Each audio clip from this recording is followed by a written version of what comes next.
All right, I'd like to say good morning, and good morning, everyone, to everybody.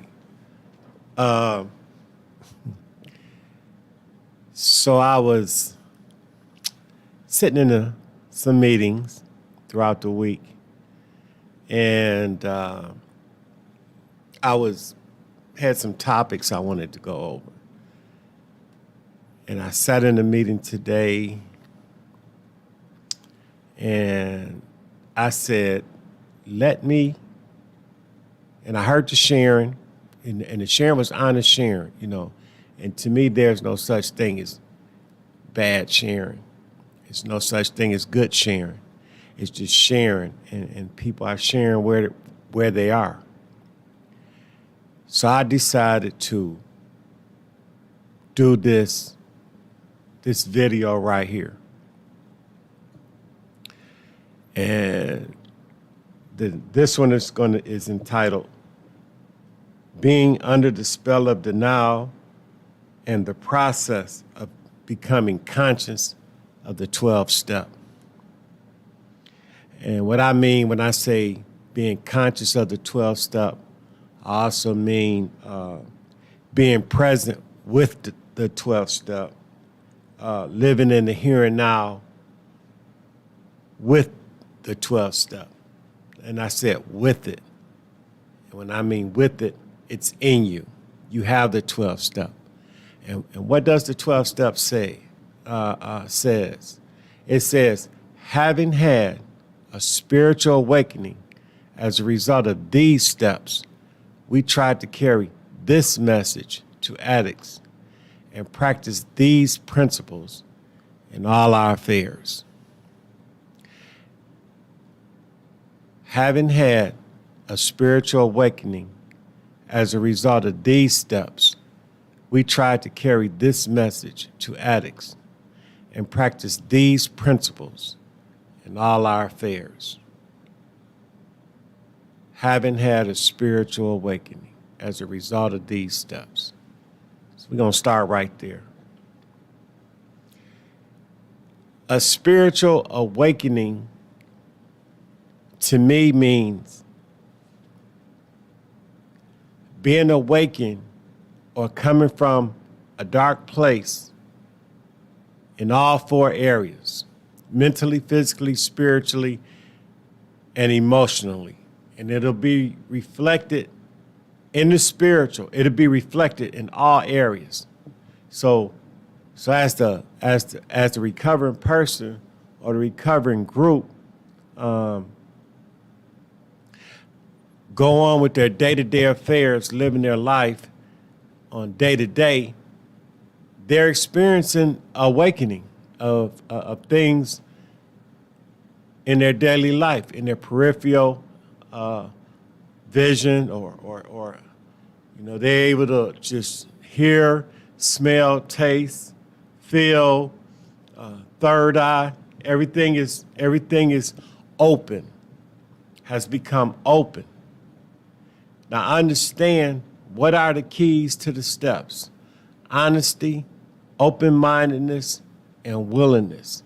And what has happened inside the 12th step is that the mind has become so open that the individual or the group is experiencing consistent spiritual awakenings as they go through their day-to-day living. That their senses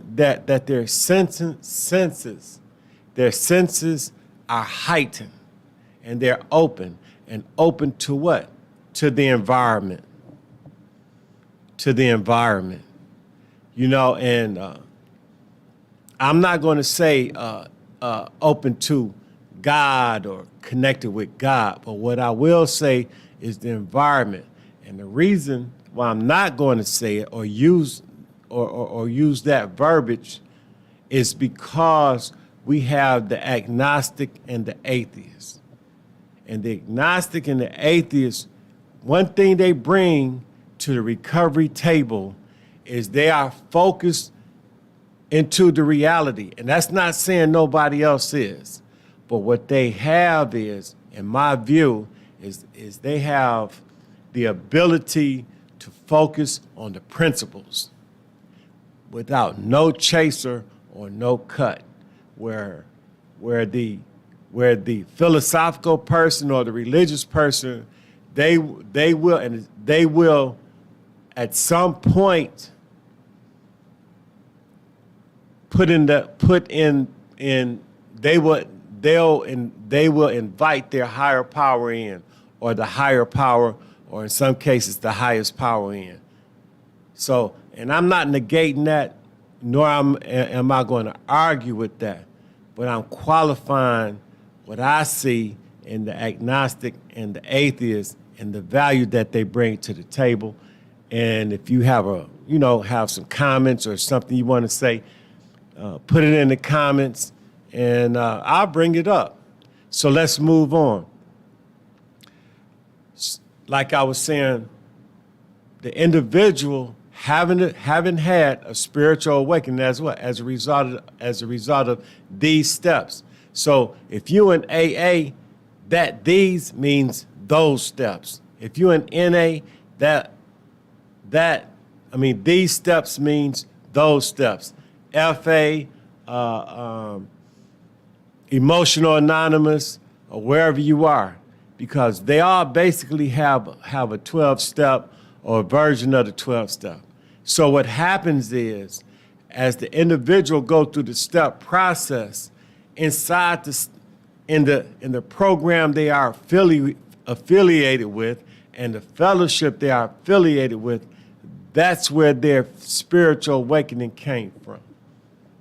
That's where the spiritual awakening came from. And so what happened is as one goes through the step process, starting from the now, because I personally believe, from my experiences, that everyone is in a certain amount of denial as they go through the steps. On each step, somebody you're going to be in denial about something. It's something about that step you're not going to see until you have a certain experience with that step. For example, in step 1, and it's an honest step, the primary principle of step 1 is honesty. It says, we admitted that we were powerless over our addiction, that our lives had become unmanageable. And the we there is mentally, physically, spiritually, and emotionally. Why do I say that? Because it's impossible for a person to be working this step and talking about the fellowship. And also, the disease of addiction affects the individual and the group. How? On all 4 levels. And it's manifested in the physical. So what is the denial there? The denial there is, when you hear a lot of people talk about step 1, what is they talking about? They talking about a primary symptom. They equate the primary symptom with the disease. And the primary symptom could be drugs, it could be alcohol, it could be food, it could be sex, it could be workaholic, it could be fantasy. But still, a lot of people will equate it with the primary symptom, with those primary symptoms, instead of obsession and compulsive behavior. And I don't want to stay there too long, because I'm going to walk up to step 12 and lay it out right there. And what does step 2 says? Step 2 says we came to believe that a power greater than ourselves could restore us to sanity. And the denial there is that a lot of people will equate this second step to a God or their higher power when they hear a power greater than self. But sit back and let this marinate. Anything could be a power greater than you at any given time. And we have examples showing like police, love, babies crying, guns. But the power greater than self is anything that's going to change an individual's mind in the moment that it needs to be changed. And it's whatever it is. But it's going to have to do with the four senses. Five senses. And then if you, in other philosophies, we could put the chakras there.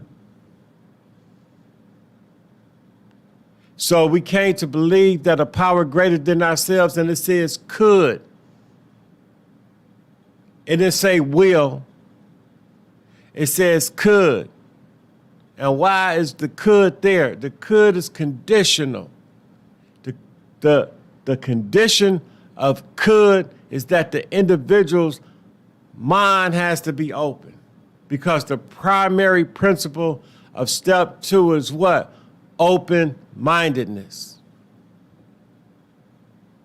And I'm going to shoot straight to step 11 with that open-mindedness, where it says we sought through prayer and meditation to improve our conscious contact with God as we understood him.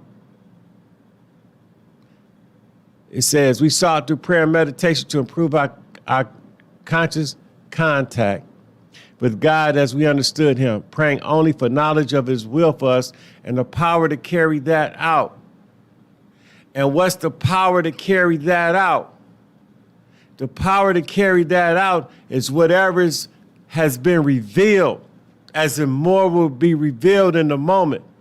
And if your second step is not right, you would never have that. That's why could is there. Whatever's supposed to be will be revealed would never be, you would never become conscious, or you would never have a spiritual awakening. That's step 2. Not God. Not God. And then inside of step 3, it says, we made a decision to turn our will and our lives over to the care of God as we understood him. And it's very, very simple. And sure, it can mean a lot of things. But in recovery, it simply means that I'm going to work the rest of the steps. I'm going to work the program. I'm going to go to the traditions. I'm going to work the traditions. That's what turning my will over. And why do I say that? Because a lot of people is going to stop working the steps after step 3. You're going to lose a lot of people. And then when you hit 4 and 5, you're going to hit some more. You're going to lose some more. Because people don't want to look at themselves. Addicts don't want to look at themselves. And not only addicts, people too. So the will has to be turned over. And what is the will? The will is located right upstairs in the thinking. And what is addiction? Addiction is a thinking disease that damn near everybody got. Whether you acknowledge you're an addict or not. Why? Because people can rationalize the most outrageous nonsense to do something or not to do something. They will rationalize it. And that's where the disease sets in. So when you turn your will over to the program and you start working steps from step 3 all the way to 12, what is happening? You have turned your life over. Because you cannot turn your will over without turning your life over, and vice versa. I'm just saying. So what happens in step 4? It says we made a searching and fearless moral inventory of ourselves. And it's an S right there. And what is the ourselves? Not only is the mental, physical, spiritual, and the emotional part the whole makeup of the human being, it is also the baggage that came along with everything that we experienced in step one, because what happened in step one? And in step one inventory. It says, if you look at step one, it says, we admitted, ED, that we were powerless over our addiction, that our lives had, HAD, become unmanageable. So you looking at something that has already happened. And what was you looking at? Everything from the time that you hit bottom to the first traumatic event in your life that caused the creation of a shadow self, of different alternate personalities, and the denial that set in to protect all that. Long story short. So inside the fearless moral inventory, that's what that was. And it wasn't about things that caused me to feel shame and guilt. It was certain things that I write down, that I written down in my inventory so that I could see what? How I think, my thinking pattern. It's only my experiences in life that's going to show me that. But what happens a lot of times is people and groups have a tendency to focus on the bad things that they done. That's why a sponsor that's conscious would tell you, for every bad thing you write, for every 3 bad things you write, make sure you write something good. And we had some people that has been sponsored, they could find nothing good about themselves. So the question was, did you share your dope? Did you share your alcohol? And they said, yeah. And we said, then you're a sharing person. That's how that rolled out. And like I said, what the ourselves was, that was the complete makeup, negative and positive, of the individual. In step 5, it says we admitted to God, to ourselves, and another human being the exact nature of our wrongs. And step 5 is an open step, an open-minded step. It's asking you to be open-minded and not to focus on wrong. What went wrong? It says the exact nature. And what's another word? What's another word for exact nature? How did it begin? Not the wrong. Is where did you get that from? Where did you get that from? And you write those experiences out and understand that some of it is going to be connected to trauma. That's why people say, and let me back up. Step 4 and 5 should be done together and not apart. Step 4 and step 5 should be done together. And when it's done with the sponsor, they should be done together. So let's move on to step 6. It says, we were entirely ready to have God remove these defects of character. And notice that it's pointing to a these. Step 6 point to these, and these are specific. And what is the specifics? It's what you wrote down in your fourth and 5th step. It was the most obvious defects of characters and shortcomings. And it says we were entirely ready. And notice were is a past tense. And so what you're looking at is that when you wrote your 4th and your 5th step down, and inside the exact nature, you had some things that you were entirely, that in your inventory, you was ready to give up. You was ready to give that dope up. You was ready to give that self-centeredness and that backbiting up. It's not that you gave it up, it's that you were ready. And some things you did give up. like the drugs, like the alcohol, like the sex game, like the manipulation and the stealing. Those what you became ready of, but the most obvious things was the drugs, the alcohol, the food, the gambling, the fantasy. These were the things that was identified as exact natures. And then 7. Okay, let me back up. And how did you become, okay, like I said, when you gave them up, you hit a bottom on it. Long story short, you hit bottom. Your life was no longer manageable in those areas. Step 7, we humbly ask him to remove our shortcomings. Well, what's the difference between a character defect and a shortcoming? A character defect is something that's in you that you don't practice, but it's there. Like using. If you've been clean for 90 days, you have a shortcoming. Your using is a character defect. But a shortcoming is a character defect that's in action, something that you use.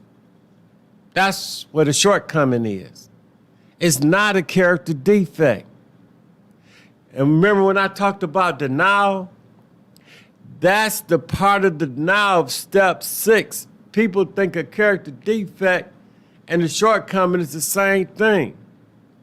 So let's move on to step 8.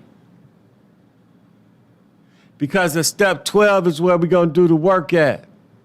But the stage has to be set. We made a list of all persons we had harmed and became willing to make direct amends to them all. And we just going to look at step 8. It says we made a list of all persons we had harmed and became willing to make amends to them all. And you make that list, and that list comes from step 1, step 2, step 4, step 5, step 6, and step 7. And if you got experience in the program, you could put your 10th step on there too. So what happened with this list? First, you make a list and you just put the name of the peoples down, of people, places, things, and institutions. And you write the list out, raw. Even if you think somebody ought to go on there, you put their name on there. And then you look at the relationship between you and that person. And you don't look at what they did wrong. You look at what you did based on what the relationship's supposed to be. If that was your mother, your father, your daughter, your sister, your uncle, those relationships should have been based on what? Family, trust, and the different principles that goes along with family and trust, even your friends, even your job. But if you committed some type of wrong, then you put that person on the list. Should a dope man or a prostitute go on that list? I don't think so. But if you owe them some money that your life depends on it, you need to go pay that. If the person is dead or not available, then what happens in this step? You know what happens in this step? It'll reflect in your 9th step. So you still keep their name on the list. Anybody that don't belong on that list, you just take off. And that's how the list is shortened. And it says, we became willing, it didn't say you did, to make amends to them all. And what's the amends? The amends is not, I'm sorry. Because I'm sorry for most addicts have no value at all, just like God. God don't have a meaning to the average to the average person, period, in my opinion. Nobody respect God. God is like toilet paper. Everybody use it.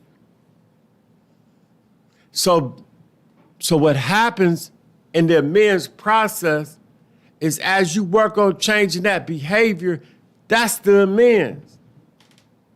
It's not I'm sorry. We don't say I'm sorry. Motherfuckers say oh, I'm sorry. How many times you done say it there? But amends is a step above the apology. It's you changing your behavior with what? With a spiritual principle. So you move on to step 9. It says we may direct amends to such people wherever possible and not whenever possible, except when to do so would injure them or others. Let me read that one again. We make direct amends to such people. And who's such people? The people that's on the list. That's the such people. And it's whenever possible and not, it's wherever possible and not whenever. Why? Because the difference between a whenever and a wherever is this. Wherever, let me make sure I'm looking at it right. Whenever is when you go looking for people. Once you make the list, you don't go looking for people. You have your list right there. And believe me, in most cases, if that person is alive, as time passes, they'll show up. That's when you make the amends. You don't go looking for nobody telling them, I'm sorry that I raped you. I'm sorry that I played you. I'm sorry that I lied and manipulated you, especially if it's people on your list. People you're supposed to have a relationship that was based on principles. That's what that means. The difference between a whenever and a wherever. Possible. And it says possible. So you don't go run trying to find some shit, except when to do so would injure them or others. And you are others. So I ain't gonna go run and tell my sister, my brother, my mother, my grandmother about some shit I done did and they ain't ready to hear it. Because that's only hurting what? Me or them. You have to understand you work in a spiritual program, and the spirituality of the program is under the spiritual laws. Step 10, we continue to take personal inventory, and when we were wrong, promptly admitted it. It says we continue to take what? Personal inventory. And we started off the inventory in step 1. People think it's step 4. You started your inventory on step 1 the day you said, I don't need to be doing this shit right here no more. It's hurt me in this area, this area, this area, this area, and here's how. And that's an inventory. It says we continue, but now what's happening is you consciously taking an inventory, and step 10 is based on honesty, not telling the truth. Because there's a difference between, in a recovery sense, there's a difference between telling the truth and being honest. Being honest, okay, let me back up. Telling the truth is a verbal statement, whereas honesty, in a recovery sense, is a verbal statement, one, that's followed up by a behavior that's consistent with the statement. So if I say, okay, I robbed the bank robbery hitting me. I said, okay, you done robbed the bank. I admit to myself. Now, do I take the money back? According to your conscience. You do what your conscience dictate. It says, and when we were promptly wrong, we admitted it. I admit to myself first. The first admission is to me. So now we at what? We at step 11. We sought through prayer and meditation to improve our conscious contact with God as we understood him. Conscious contact. Wait a minute. What did I say? I said in step 12, being under the spell of denial and the process of becoming conscious. So each step brought me to a different level of consciousness of self and removing self to help dilute the self. Because the goddamn self is the thing that I'm protecting. And it's the thing that's more vulnerable to addiction. A lot of people think self is cool. No, it's not. And I'm going to give you a hint. In our traditions, what do the traditions say about service? It says selfless service. It don't say self-service. Self-service means to help yourself. And helping yourself is directly related to what? Self-centeredness. People ain't getting that shit. So anyway, we sought through prayer and meditation to improve our conscious contact with God as we understood him. And then a lot of people going to say, good orderly direction. They're going to say a lot of things about the understanding. But understand this. The primary spiritual principle of the 11th step is open-mindedness. So if your mind is open, you will never have an understanding. It will be more revealed as you go on working the program. The primary step, and go to it works how and why in the workbook is going to tell you. The primary is going to list all the spiritual principles. And open-mindedness is a primary spiritual principle of step 11. As we understood him, praying only for knowledge of his will for us and the power to carry that out. Praying only for knowledge of his will for us.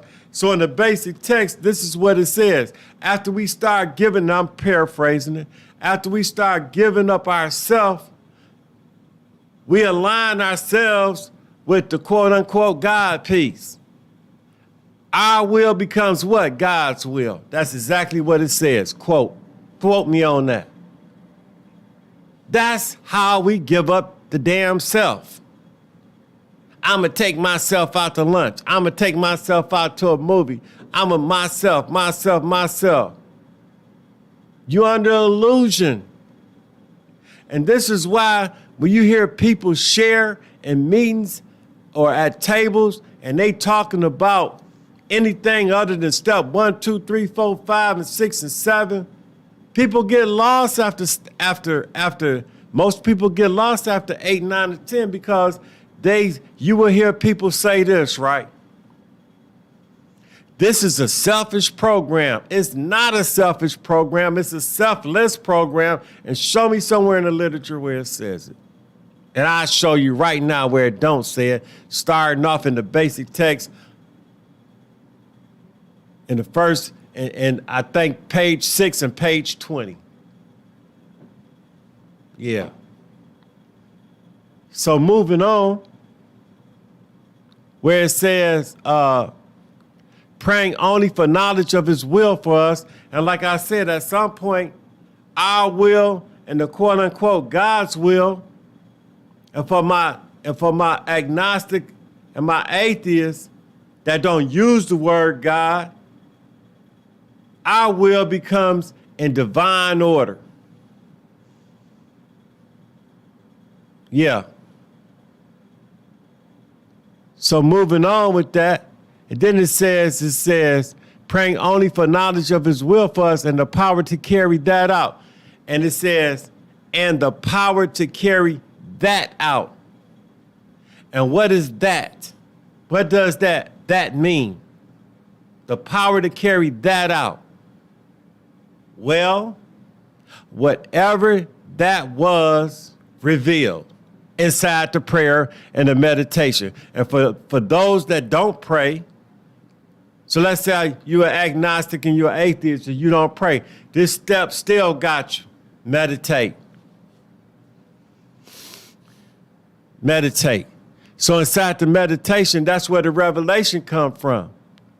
But here it is. Because of the thinking or whatever the circumstances might be, a lot of us may not want to carry that out. It could be connected to shame and guilt, resentment, anger, fear. Fear. So we ask for the power to carry whatever it is to be revealed out.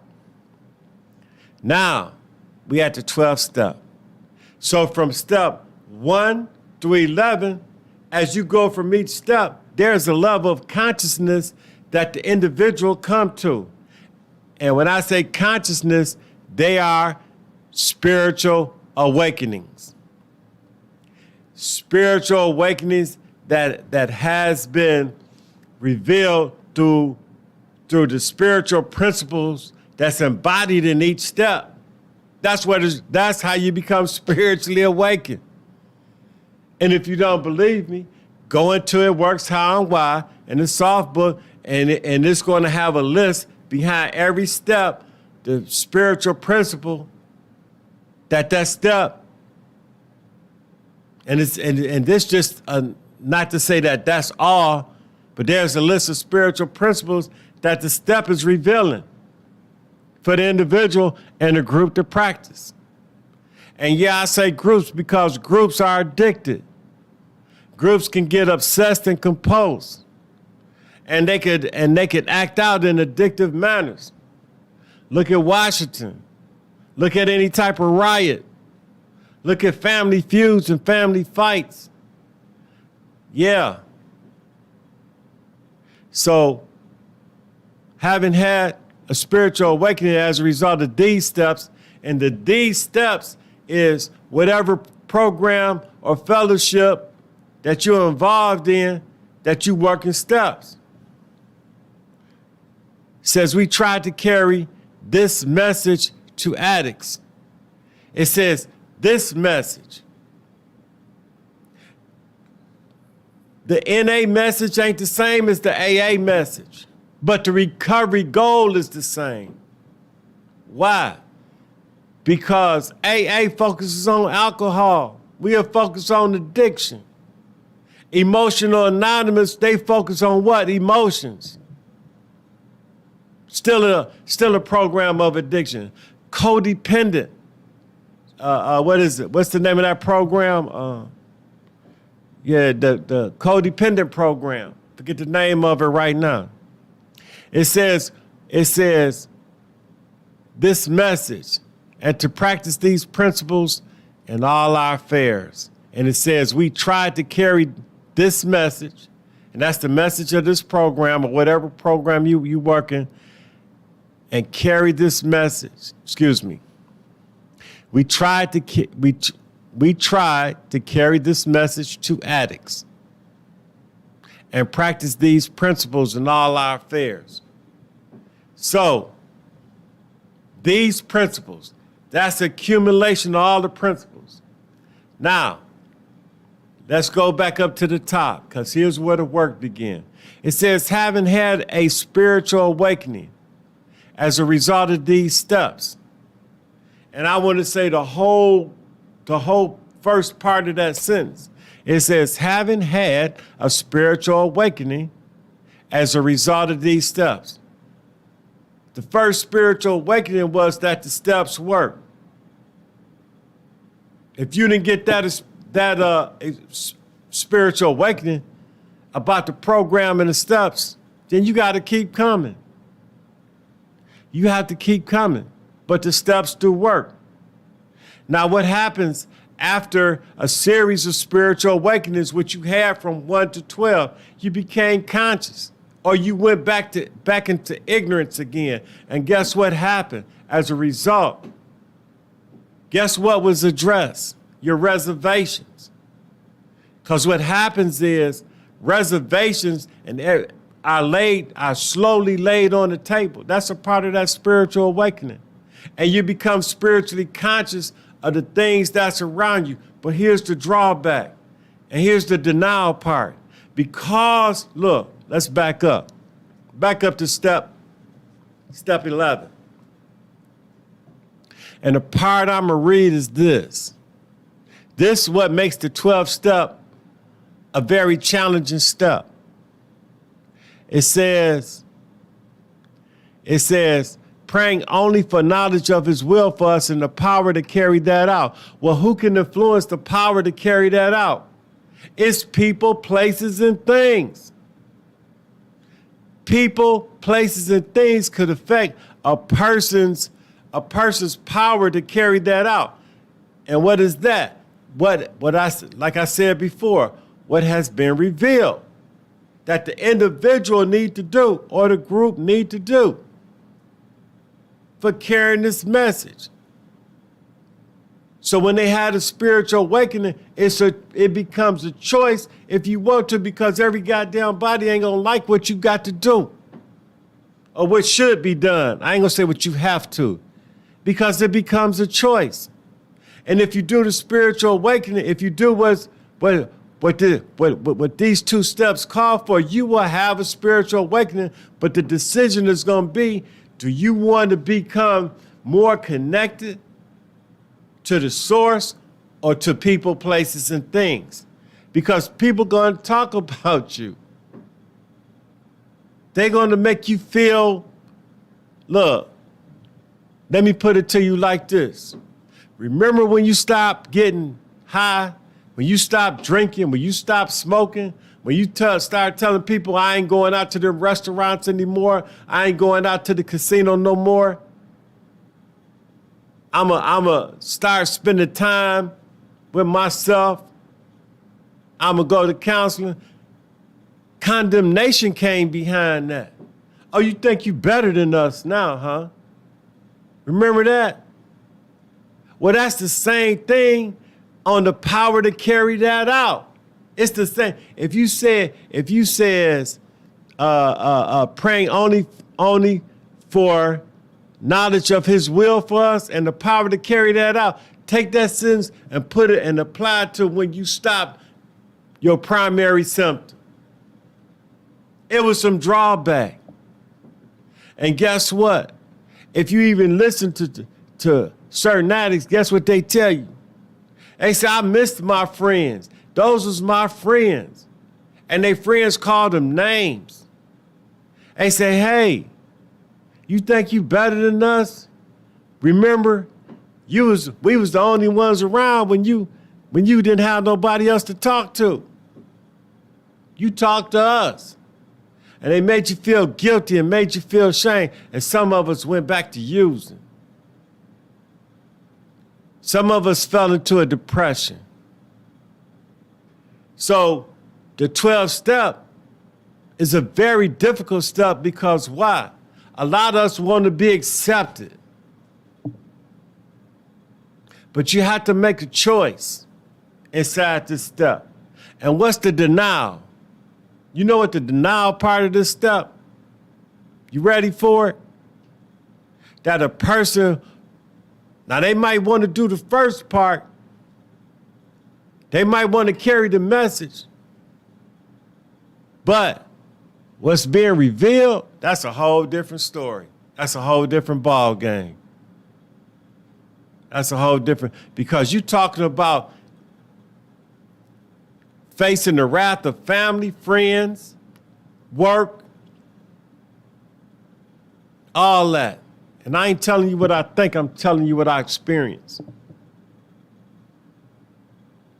So wrapping this share up, if you don't like what I'm sharing, hit the subscribe button. If you do like what I'm sharing, hit the subscribe button. Because my next video is going to be out. I'm going to talk about in detail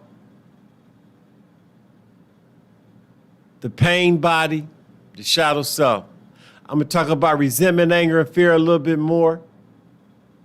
And then I'm going to have a topic that I'm going to sit in the meeting and I'm just going to kick it. So I'm going to say this, right? A lot of days, man, I'm not going to sit there. I might have a topic that I done sat down and wrote out, but it might be a day, man, like I just need to come in here and share about something. Like I'm doing today. You know, a lot of times when you start doing step work, and this is for the people that take their step work to the next level, and they're into their step work, all they do is step work. Be prepared. And this is what somebody named William R. out of Detroit told me 30 years ago. And if William R., if he ain't never been right about nothing, he was right about this. He said, Sammy, when you start doing work, prepare to be attacked. And you're going to be attacked from people in the fellowship and out the fellowship. However, I will say this. It's going to be some people in the fellowship and out the fellowship that's going to let you know you're doing the right thing. So anyway, in closing this, I'm going to say this. When I say be present with the 12th step, what I mean very simply is as you become conscious, and you will become conscious, being present with the 12th step mean that you are acknowledging it. Enlightenment, totally, I don't think nobody will ever be. But enlightenment will happen on a daily basis, and some days it's just not going to be a good thing. Because I don't care who you with. Some days you just going to be by your goddamn self. And I'm just going to tell you like it is. Because like when you stop using, remember when you stopped using, and people, and your friends knew that you was serious, your family and friends knew you was serious about not using. Remember how they attacked your ass? Are you better than us now? You this, you that, you this, you that. So anyway, wrapping this thing up, at the end of the day, recovery is a good thing. Spiritual awakenings is a good thing. Becoming spiritual conscious, that's the goal. If you're in this program, that's the goal. And if you don't move at your own level and rate of recovery, you will relapse. Put money on it. So anyway, like I said, thanks for listening. Step work. That's the best thing you can do. So anyway, I'm going to take another 24. Thanks for letting me share. And it's just one day at a time.